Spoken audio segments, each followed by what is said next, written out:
লেজুর ভিত্তি করবে না।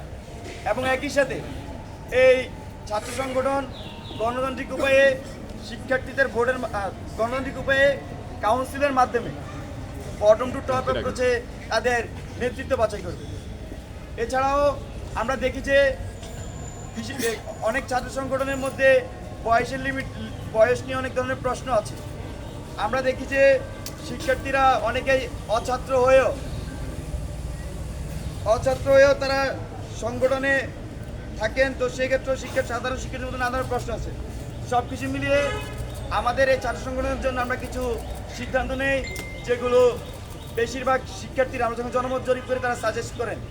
যেমন তার মধ্যে অন্যতম প্রধান একটি হচ্ছে আমাদের এই সংগঠনের কেন্দ্রীয় কমিটিতে সর্বোচ্চ বয়স 28 বছর হবে। এছাড়াও বিশ্ববিদ্যালয় বা কলেজ শাখা সমূহ কমিটিগুলোতে যারা নেতৃত্বে থাকবেন তারা ভর্তি হওয়া থেকে সর্বোচ্চ 7 বছরের মধ্যে নেতৃত্বে আসতে পারবে। এছাড়াও আমাদের এই সংগঠনটি একটি নারীদের জন্য কমফোর্ট জোন পলিটিক্সের সম্ভাবনার কথা আমরা বলছি, এবং আমরা সেটি প্র্যাকটিস করব। সেই অঙ্গীকারও আমরা শিক্ষার্থীদের কাছে করেছি। এবং আমাদের এখানে আপনারা দেখবেন যে নারী শিক্ষার্থীরা আন্দোলনের পরে আমাদের সাথে কিন্তু যথেষ্ট কমফোর্ট জোন পলিটিক্সে অ্যাট্রাক্টিভ ফিল করছেন এবং একসাথে আমাদের এই সংগঠনও আসছেন। তো প্রিয় শিক্ষার্থী এবং সাংবাদিক বন্ধুগণ, এই সব কিছু মিলিয়ে গতকাল যে ঐতিহাসিক মুহূর্ত, সেই ঐতিহাসিক মুহূর্তে আমরা মধুর ক্যান্টিনে আমাদের ছাত্র সংগঠনের ঘোষণা করা হয়েছিল, কিন্তু সেখানে কিছু অনাকাঙ্ক্ষিত ঘটনা ঘটে। সেই অনাকাঙ্ক্ষিত ঘটনার জন্য আমরা দুঃখ প্রকাশ করছি।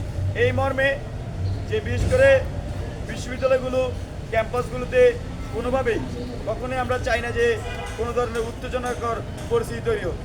কিন্তু কালকে যখন আমাদের এই ছাত্র সংগঠন আমরা ঘোষণা করতে যাই, এখানে একটা অংশ এসে উত্তেজনাকর পরিস্থিতি সৃষ্টি করার চেষ্টা করে। আমরা কিন্তু কমিটি ঘোষণার আগেই আসলে এই পরিস্থিতিটা করার চেষ্টা করা হয়। তবে প্র্যাকটিক্যালি যে বিষয়টি হয়েছে, আমরা কিন্তু এখানে বাংলাদেশের সেই বিশ্ববিদ্যালয়গুলোতে রাজনৈতিকভাবে সচেতন বিশ্ববিদ্যালয় থেকে শুরু করে আমাদের এখানে যে পাবলিক বিশ্ববিদ্যালয়, প্রাইভেট বিশ্ববিদ্যালয়, কলেজ, মাদ্রাসা, বিভিন্ন ধর্মবর্ণ নির্বিশেষে কিন্তু আমরা আমাদের পূর্ণাঙ্গ কমিটির তালিকাটি করি। কিন্তু দুঃখজনক হলো সত্য, কালকে সেটি আমরা প্রকাশ করতে পারিনি। তো এখানে যে ভুল বুঝাবুঝি তৈরি হয়েছে, আমরা জাতির সামনে আজকে স্পষ্ট ভাষায় বলতে চাই, জুলাইয়ের যে গণ-অভ্যুত্থান, জুলাইয়ের শহীদদের যে স্পিরিট, যেই আনুমানিক 2000 মানুষ জীবন দিয়েছেন, 30,000-এর বেশি আহত হয়েছেন, এই যে মানুষজন যে আশা আকাঙ্ক্ষা নিয়ে বাংলাদেশে এক দফা আন্দোলনে যোগ দিয়েছেন, হাসিনার মতো ফ্যাসিস্টকে ক্ষমতাচ্যুত করেছেন, এই যে মানুষের যে স্বপ্ন তৈরি হয়েছে, শিক্ষার্থীদের মধ্যে যে স্বপ্ন তৈরি হয়েছে, আমাদের বাংলাদেশ গণতান্ত্রিক ছাত্র সংসদ সেই স্বপ্ন বাস্তবায়নে কাজ করে যাবে। সেই লক্ষ্যে আমরা সকল ধরনের স্টেক হোল্ডার শিক্ষার্থীদের মধ্যে